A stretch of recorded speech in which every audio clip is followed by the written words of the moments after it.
Querido, apreciado profesor, buen día, profesor. Buen día, querido estudiante. Siéntese, mira, cada uno en su. ¿A qué le acontece hoy en clase, profesor, como alumno de literofilosofía, esa materia que ha inventado? ¿Y qué tienen ustedes que decir para yo explicarle? Bueno, querido profesor, de tantas palabras que usted ha dicho y la cuestión ahora ya en la famosa Palestina, que prácticamente uno se confunde porque que Asia, que no sé qué, y que musulmanes, que chiitas, que tiene esas cosas que padre, que registran en una forma de un modo y de otro en el libro negro, y que la realidad es otra. Bueno, aquí, querido estudiante, lo mismo sucede en Colombia. Quiero explicarles que no existen mariposas amarillas de Mauricio Babilonia en Colombia. ¿Cómo dice usted eso, profesor? Viéndolo desde el punto de vista de la política y de la economía y de la geopolítica internacional, podemos estar ante una figura literaria en el famoso libro de 100 años de soledad. Pero que aquí en Colombia, por ejemplo, yo le enseñé que es cuando se sobreentiende una cosa. Yo estuve hablando y mencioné un momento y dije que Ospina Pérez y ninguno de ustedes captó. Crió la unidad popular, pero no es unidad popular.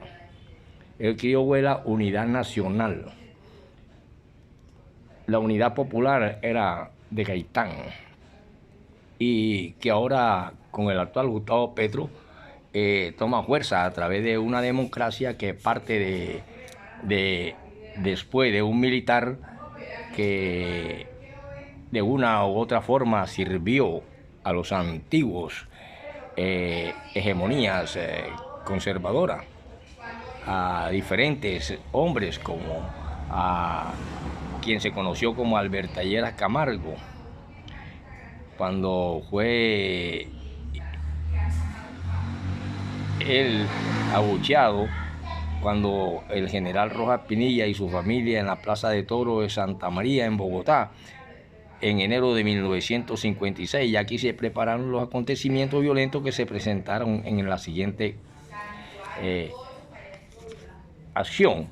Y son cuestiones que se daban en el campo político, dimes y diretes, pero de todas maneras Rojas Pinilla sirvió. Y yo digo que no hay mariposas amarillas porque la realidad es otra. A esa pregunta, querido estudiante, sí, profesor, nos gustó esos diplomas de doble, que usted llama doble platino, que son 2 diplomas en uno. Tiene ahí de diferentes instituciones y algunas menciones de honor de 2 en una, y cuestiones empresarial como que llegó a bronce supreme, pasó bronce primir en cuestiones de vender cosas. Eso son su orgullo, por eso no, yo carezco de orgullo. Incluso quería grabar este video totalmente sin camisa y sin zapatos, que no es los zapatos descalzos de Shakira o los pies descalzos de Shakira. Quiero explicarle que existen, para que usted entienda que en Colombia no hay mariposas amarillas. El cercano oriente es el que está en juego, pero hay una religión que une a estos países y un centro religioso que une religiones como el judaísmo, el cristianismo y el islam. Y si aquí entra ya el cristianismo, está entrando una forma diferente de interpretar la cuestión del diosismo con la cultura romana. Y ahora les explico eso. Y los otros, lo que hablamos la vez pasada de los dioses invisibles o el dios invisible, porque todo era invisible, porque ponían una estatua de Júpiter, pero creían que era él el que mandaba, o Poseidón, el lado del mar, que era el que hacía que hubieran las tormentas y eso. Vamos a situar los pies en el suelo y vamos a ver esto. Si hay un cercano oriente, hay otras tierras que se conocen como Medio Oriente y está el Asia Central. Por lo tanto, cuando hablamos nosotros de una Turquía, estamos hablando de una religión que los une, que se llama el Islam, pero durante más de 600 años esta Turquía estaba dividida por una cuestión fluvial, que quedaba mitad en Europa, y mitad en Asia. Entonces estas culturas se unen por la religión, como muchos países se unen por el cristianismo, y eso hace que la gente crea en algo, pero la influencia del cristianismo y su presencia ahora aquí vamos a verla cuando veamos la cuestión de Roma. Quiero decirle que en Colombia no hay mariposas amarillas en política. Sencillamente el movimiento nacionalista conservador de Ospina Pérez es diferente al movimiento popular de Gaitán y de Gustavo Petro.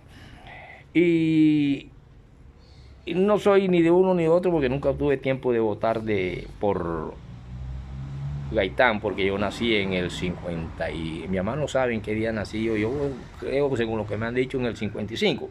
Vamos a poner que nací en el 60, en el 48, no sé. Pero entonces este Gaitán era y lo apoyaba una democracia popular, y por eso se llaman movimientos populares. Estos movimientos populares que escribo hoy en mi diario, de que no hay mariposas amarillas, de Mauricio Babilonia, en mi diario que voy a comenzar, porque veo las noticias diariamente de esos bombardeos, esas cuestiones de la gente, y que está metida aquí la cuestión de la religión y de Dios.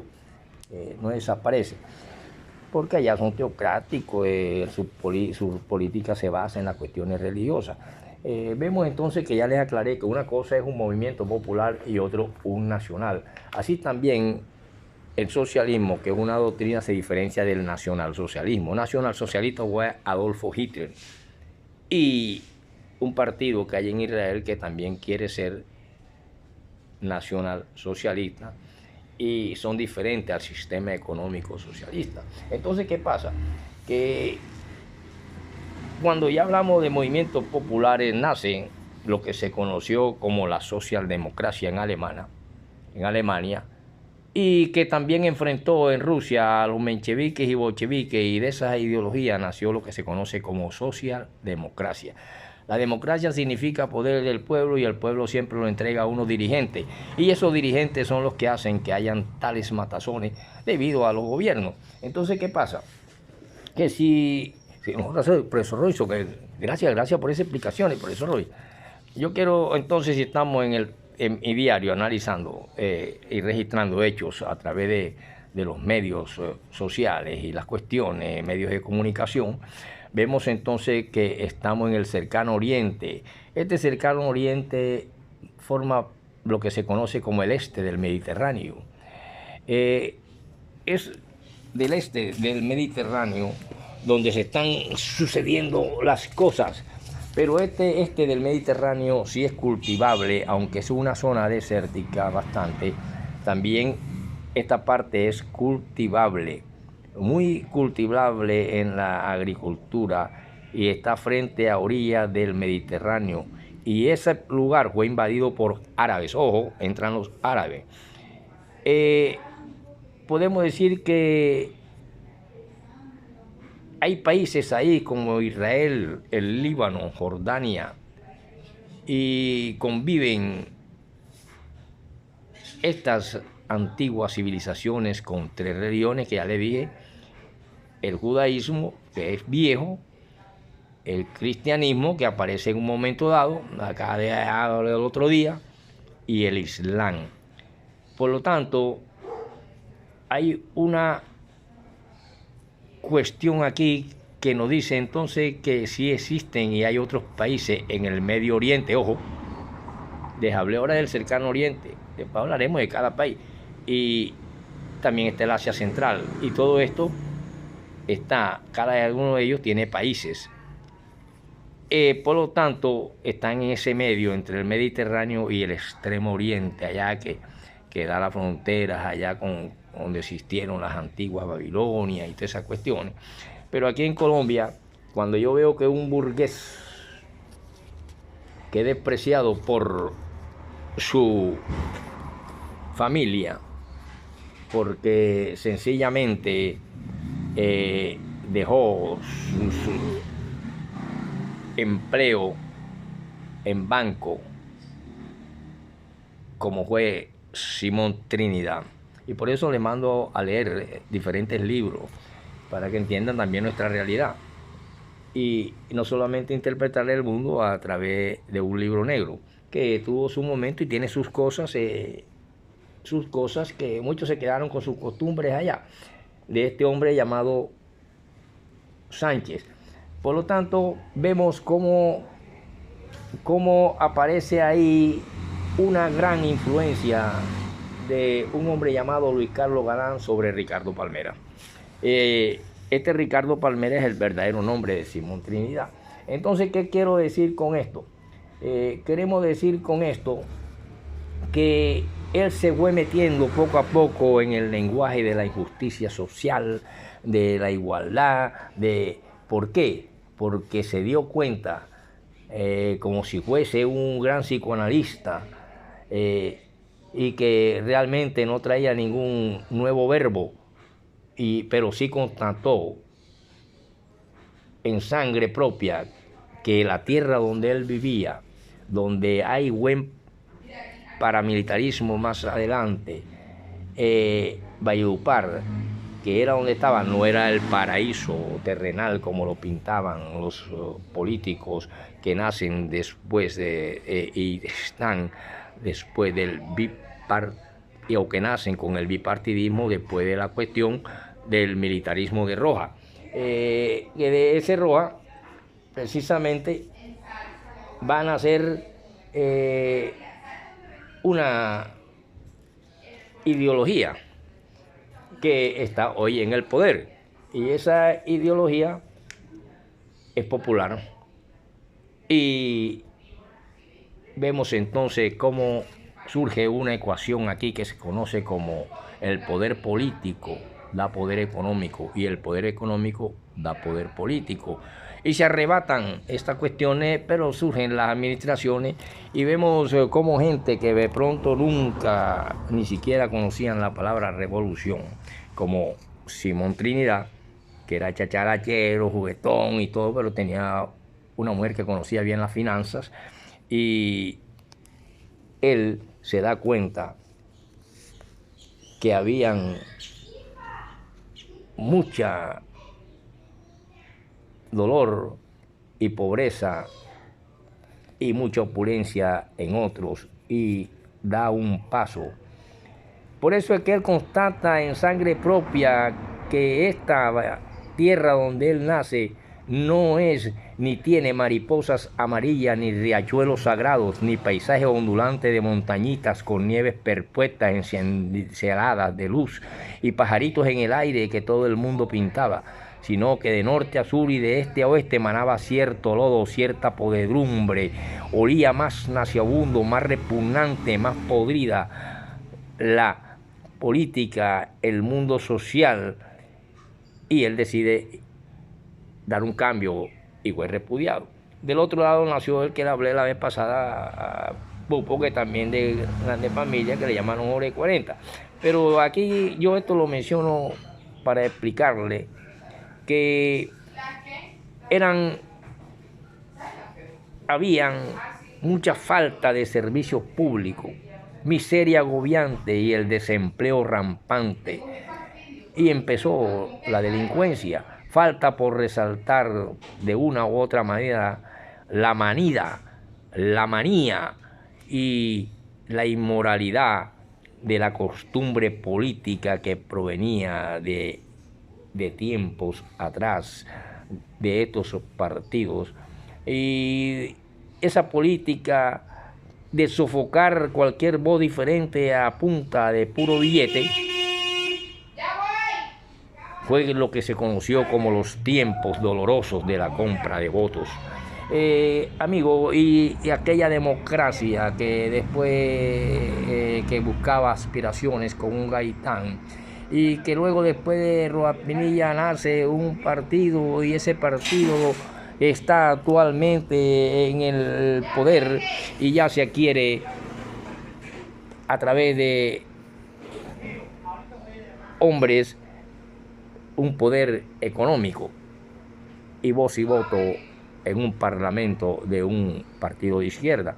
Y se nace entonces en estas cuestiones, cuánto tienes, cuánto vale, y así de sencillo era todo el mandacallar, donde era el dueño del traganique, de la bola, del balón y de la mesa de billar, el dueño del tevillegar.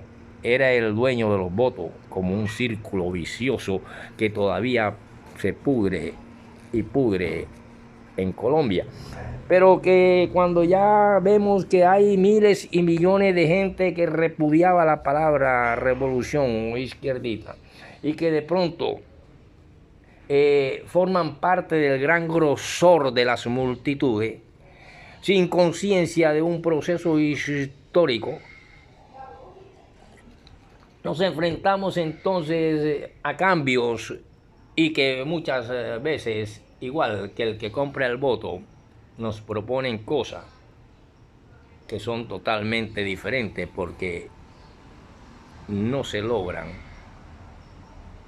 o al menos queda nuestra ideología a merced de las mismas luchas intestinales, como sucede allá en esa tierra llamada Asia Menor, que está dividida en tres Asias, como le dije: la del cercano oriente, la del Medio Oriente y la del extremo oriente, donde quedaban las antiguas Babilonia y toda esa antigua Mesopotamia que hoy está en Irán, Irak, y que también forma parte de estos conflictos, pero que tuvieron sus propios ayatolás y sus propias cuestiones, y el mundo ahora pende de un hilo de esta política.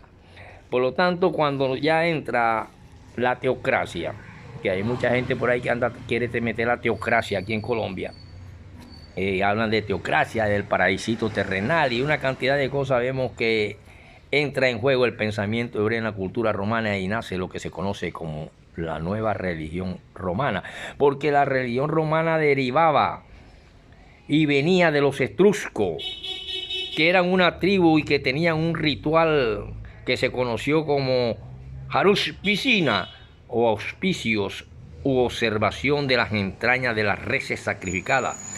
Fue rigurosamente formalista, y adoptaron como los griegos las divinidades celestes, donde aparecen entonces Júpiter en la mente de los hombres, Juno, Minerva, Apolo, Marte, Venus, Mercurio y Vulcano y Vesta y Saturno. Eran divinidades latinas que correspondían a otras griegas, pero además tuvieron dioses nacionales de origen agrícola: Fauno, Silvano, Caxus, Sátiro. El mismo Saturno no fue originalmente de Italia, el padre de Júpiter o Crono, sino un dios de la siembra junto a otros grandes dioses que habían y que determinaban la vida y la muerte, pero que solo vivían en la mente de los hombres. Otros llamados indigetes que acompañaban al hombre en sus menores acciones desde la cuna hasta la tumba. Se vio en la civilización china, donde hallamos otra cosa semejante. Fabulinas enseña que las primeras palabras son a los niños. Lucina preside el parto. Estalino enseña a caminar al pequeñuelo. Y Terduca lo acompaña a la escuela. Dominuca lo acompaña a casa. Viriplaca calma al marido cuando está enfadado. Prema ayuda a los que padecen estreñimiento. Hay centenares de estos diosesillos registrados en los libros indistintamente, que formularon oraciones domésticas muy curiosas a esa de nosotros diariamente, a estos dioses en los libros que se encuentran. Muy curioso, creo yo, que nos ha sido conservado y se conservan por los eruditos de la época imperial, como el hombre llamado Varrón. Entonces, lo esencial de una religión, se ha escrito mucho sobre las culturas y sobre las diferencias entre la religión romana y la griega y las demás, diciendo que esta era de los griegos una religión poética, Pero una religión no es nunca ni deja de ser poética. Lo esencial de una religión consiste en las relaciones entre el hombre y las fuerzas sobrenaturales. Y esto no es poético, sino una preocupación real, práctica, que el hombre de todas las civilizaciones ha tomado muy en serio sin derivarlo a ningún género de poesía. El que una religión sea más o menos poética depende de los escritores que se hayan ocupado de comentarla. Y se han ocupado de comentarla. Es lógico que no de las creencias de los pueblos, que tienen siempre un carácter inmediato, directo, resolutorio, y cuando no lo tienen es que ya no son creencias sino filosofía y mitos. Los romanos no tuvieron nunca mitología. El arte en ellos se fue construyendo por fuerza de dimensiones colosalistas, interpretando así la cuestión romana, que era un estilo barroco helenístico e introducido en arquitectura. Un nuevo elemento fue tomando forma y tomó de los etruscos la bóveda y el arco de medio punto desconocido de los griegos, y así esas religiones se fueron separando un poco. Por lo tanto quedó el pensamiento hebreo primero en la famosa Septuaginta griega, y luego a las cuestiones que tuvieron que ser bastante corregidas cuando aparece un Orígenes en Roma. Nos vemos en la próxima, queridos estudiantes. Ya saben, no es movimiento popular inventado por Ospina Pérez, sino nacionalista. Y el nacionalista tiende mucho al socialnacionalismo, que tuvo que ver mucho con Adolfo Hitler y ahora mismo con el famoso Israel. Continuaremos en la próxima.